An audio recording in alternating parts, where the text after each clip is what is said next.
A single microphone, a studio audience holding its breath, and one woman walking down the aisle asking a stranger the question nobody else in the room dared to ask.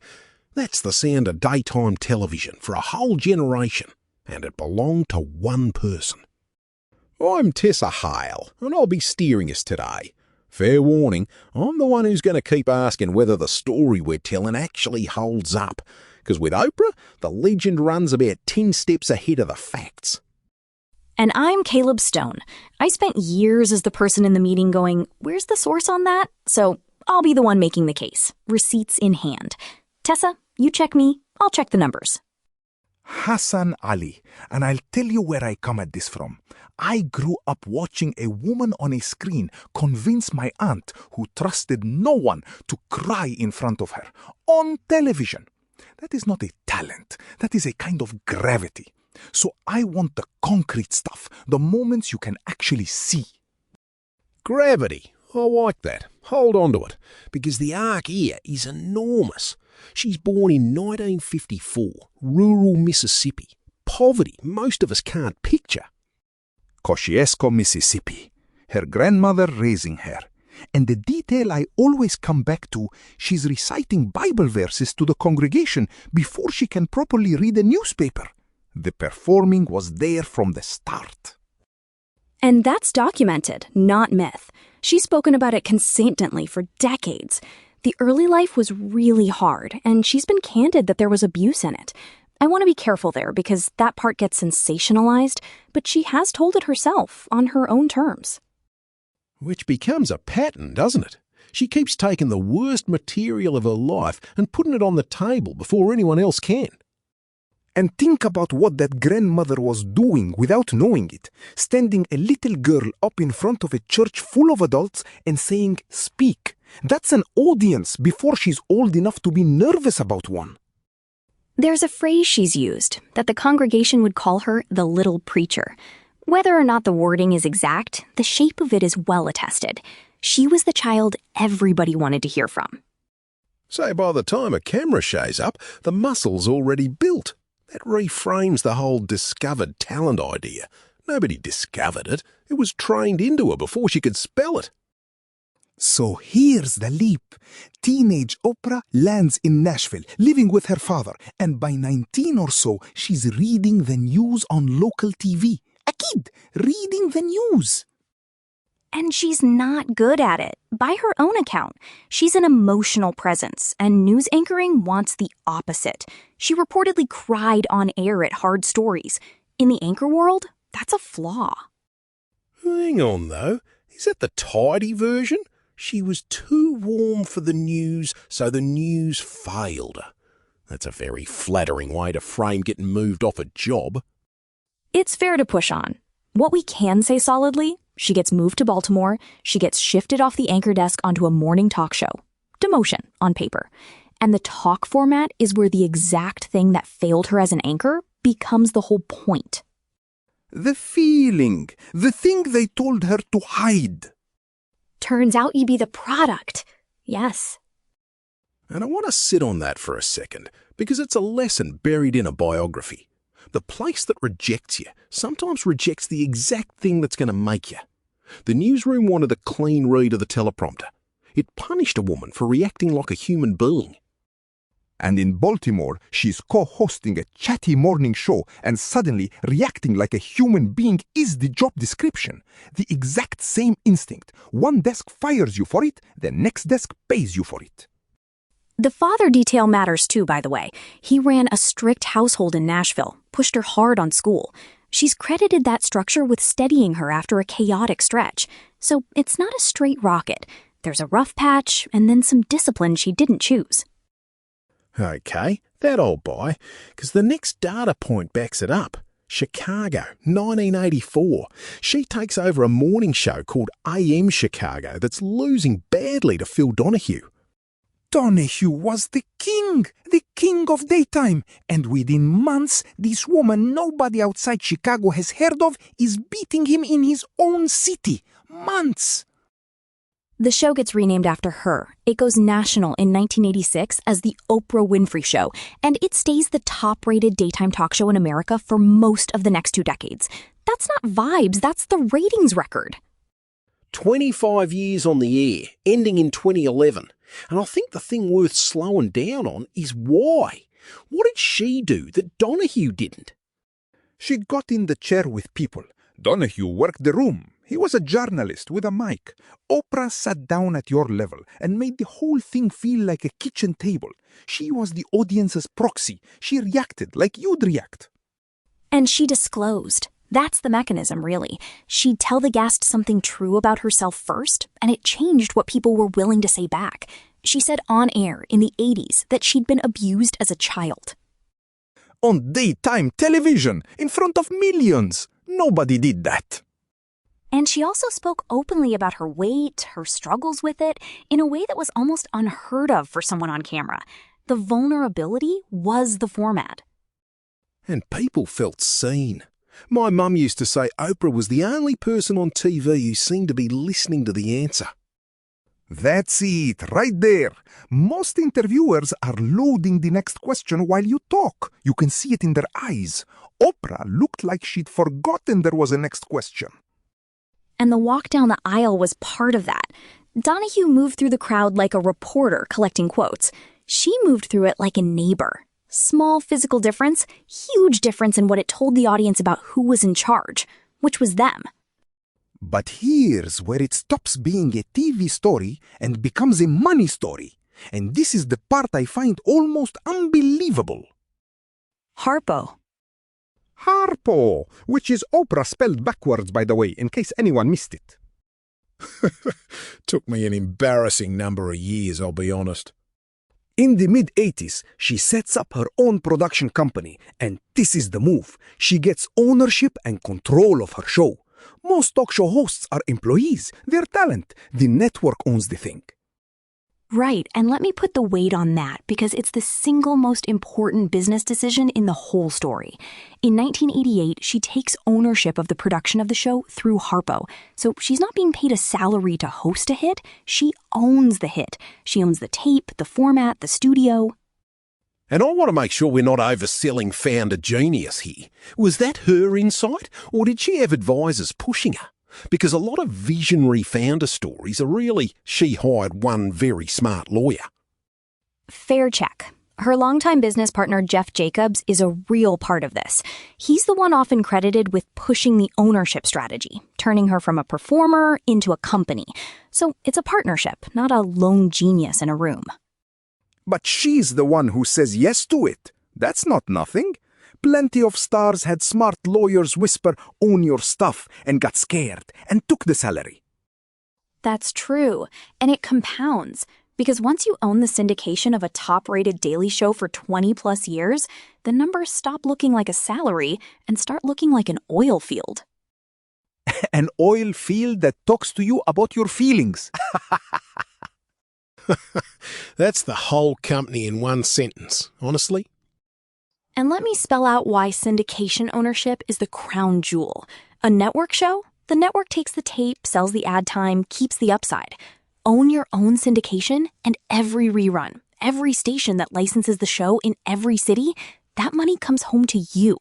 Multiply 5 days a week by decades. So the salary's the part everyone sees, and it's almost the least of it. The salary's a rounding error next to the ownership. That's the thing stars kept getting wrong. They negotiated the paycheck. She negotiated the deed. And she owned the building, the actual Harpo Studios in Chicago.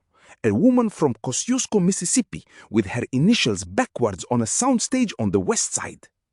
Let's get to the influence, because the money is one thing, but the reach is another. The book club. Oh, this is my favorite thing she ever did. 1996, she starts recommending books on the show. And a recommendation from Oprah didn't nudge sales, it detonated them. The scale here is real. An Oprah pick could take a title, sometimes a literary novel with modest expectations, and move it into the hundreds of thousands, into the millions of copies. Publishers had a name for it, the Oprah effect. That's a documented commercial phenomenon, not a figure of speech. And she wasn't picking beach reads to be safe. She put Toni Morrison in front of the American public, repeatedly. Toni Morrison, a Nobel laureate, but not exactly what daytime TV was assumed to want. And Oprah goes, "No, my audience can read this and I'm going to help them." The condescension in the industry about what housewives would read, she just blew straight through it. And this is where I'd argue her cultural power is really without a clean parallel. One person with a daily platform deciding what a nation reads. There isn't really an equivalent before or since. I want to test that, though. She made America read.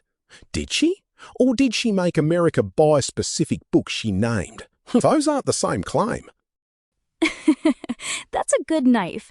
What we can defend, she moved enormous numbers of specific titles, and she demonstrably drove people who weren't regular book buyers into bookstores.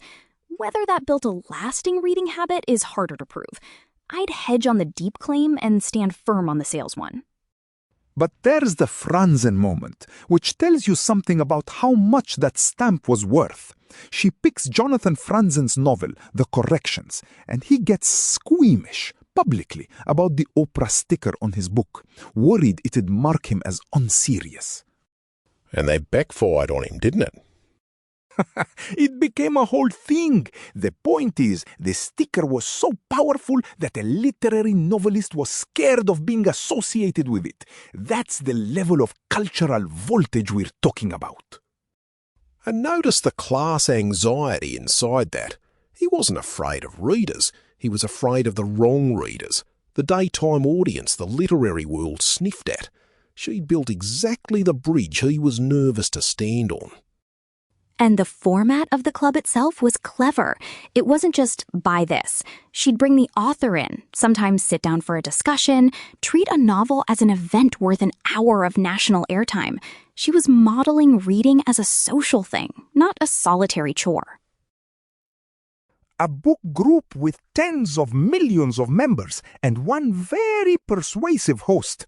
My aunt read things she'd never have picked up because Oprah made it feel like joining something, not doing homework.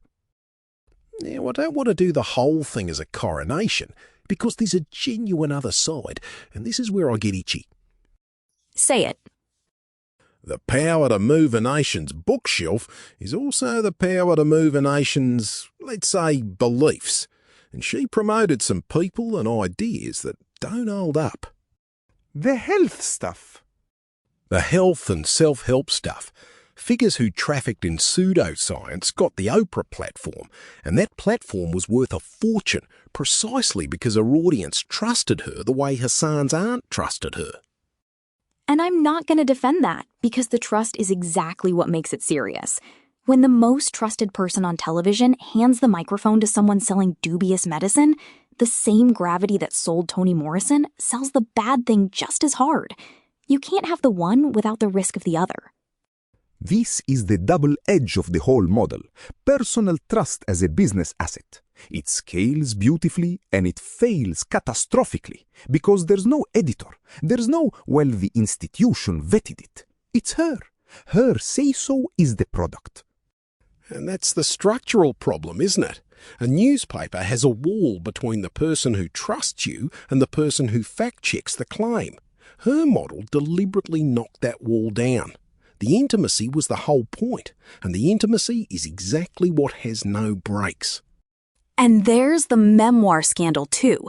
The one where the book club pick turned out to be substantially fabricated.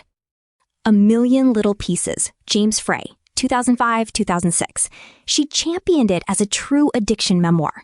It emerged that big parts were invented. And this is the part I respect. She brought him back on and confronted him about it, on air, publicly corrected her own endorsement. Which is the disclosure move again. Even the accountability becomes content. She's remarkably consistent. Is it accountability or is it a brilliant recovery? Because both can be true, and I never fully know which lever she's pulling. Maybe that's the genius. You can't tell where the sincerity ends and the show begins, because for her, there may not be a line. That might be the truest thing said so far. And notice she'd also, before that, taken heat the other way. She'd endorsed the book so hard that some in the audience felt personally let down. That's the cost of a personal stamp. When it's wrong, people don't feel misinformed. They feel betrayed. Can we do the Empire? Because it's not just the show. She took that trust and she franchised it carefully. She built a stable of people. Dr. Phil McGraw came off her show. The doctor she promoted heavily, Mehmet Oz, came off her show. Rachel Ray. She was a launch pad, and often she had a production stake in what launched. And Dr. Oz is a neat example of the double edge again, given where his medical claims ended up. It is. The same machine that could platform a serious author could platform a physician who'd later be sharply criticized for what he promoted. Same voltage, different outcome. Then there's the magazine, the Oprah magazine, launched 2000, and it was a huge success in a print market that was already getting brutal, with her on the cover essentially every issue. Which was mocked, and which also worked. Everything about her was mocked and worked. That's the pattern. And notice the through line in the launches. She wasn't just lending a name. She was taking people the audience had already learned to trust through her and spinning them off with that trust preloaded. Dr. Phil didn't start cold. He arrived already vouched for. Which is a beautiful engine, and a slightly worrying one, because the vouching travels, even when the judgment doesn't. And then, the biggest swing, in 2011 she ends the flagship show at the top and launches OWN, the Oprah Winfrey Network, a whole cable channel. And that one's instructive, because it did not immediately work. This is the wobble in the myth. It's true. OWN struggled early. Real financial trouble in the first couple of years, widely reported. This is the counterexample to everything she touches turns to gold. Take her out of the chair, put her name on a whole network she isn't personally hosting every day, and the magic doesn't automatically transfer. But it recovered. It found its footing, partly through her partnership with the filmmaker Tyler Perry, bringing scripted drama, and OWN became a viable, valuable network. So it's a stumble and a comeback. I appreciate that you're not pretending it was a straight line, because that's the temptation with her. Every setback gets sanded into part of the plan. And I'd rather the record stand. She had a real miss. The show was the engine. The network proved the engine was partly her, personally, in the room. And there's a lesson in that for anyone building on a personal brand. The thing that made her irreplaceable, that she was the one in the chair, is the exact thing that doesn't hand off. You can franchise the trust. You can't franchise the presence. I want to come back to something because it threads through the whole life, the weight. She fought it publicly for 40 years. And made money from it and lost money on it. And it hurt her, all at once. The famous 80s moment where she wheeled out the fat she'd lost on a liquid diet, she later called that a mistake because she gained it back and it wasn't sustainable. She's been remarkably public about that whole cycle. A literal wagon of fat on stage to show the audience. As a piece of television, it's unforgettable. As a health message, it aged terribly, and she said so herself. And then the Weight Watchers move, which is the business version of it. 2015, she buys a big stake in the company and joins the board. And the stock reportedly jumped enormously on the news that she was involved. That's the single cleanest demonstration of her market value as a person. A struggling brand attaches her name and its share price moves on the announcement alone. Her endorsement was a measurable financial instrument. And then years later, the newer weight loss drugs come along. She talks about using medication and steps off that board. The story keeps turning. But notice, even leaving, she does it by talking about it, openly. The disclosure engine never switches off. It is the most consistent thing about her across 50 years.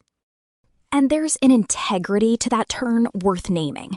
She'd spent decades framing weight as a matter of willpower. That was practically the moral of the liquid diet years.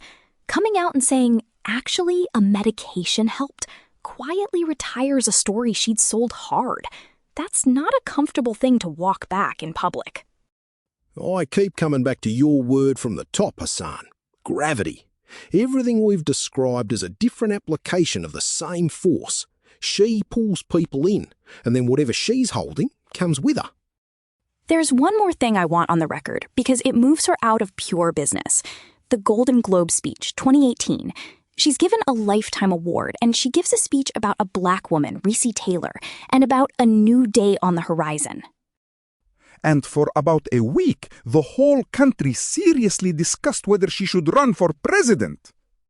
Which she didn't, and I think wisely knew not to. But the fact that it was a real conversation tells you her authority had outgrown media entirely. That's the point. She'd become a figure people look to for moral weight, not just entertainment. And she'd earned it through 50 years of that same seat-at-your-level intimacy, scaled to a nation. I think about my aunt again. She'd never met this woman, never would. But she trusted her more than people in her own street. Multiply that by tens of millions, across decades, and you don't have a celebrity. You have an institution shaped like a person. And here's where I'll stop pushing and just say the thing I think is true. What's remarkable isn't the fortune, though the fortune is staggering. A self-made billionaire out of that childhood Mississippi. It's the ownership. She's the rare star who didn't just get famous inside someone else's machine. She owned the machine. Harpo. That's the whole story compressed.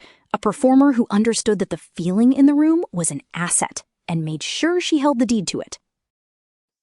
And spelled it backwards on the door.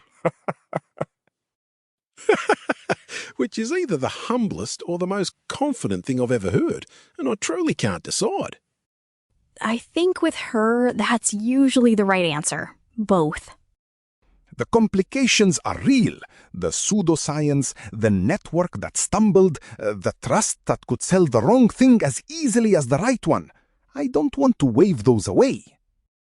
Nah, and I think you can hold both without flinching. A person who really widened what daytime television could be, who put serious books and hard conversations in front of an audience the industry underestimated, and who wielded a kind of trust so powerful it was dangerous in the wrong direction. That's the fair verdict. Enormous good, real risk, and complete clarity about her own worth in a business that usually keeps that worth for itself. And that's the part I'd hand to anyone starting out. Not be famous. Be clear-eyed about what your work is actually worth. And don't sign it away to someone who's counting on you not to notice. Gravity. She bent the room toward her, and then she owned the room. A single microphone and a woman who understood exactly what her voice was worth. That's Oprah Winfrey. Thanks for sitting with us at the kitchen table. Caleb, Hassan, this was a good first go. Table's warm now. Let's do it again. This episode was generated with AI by Demades.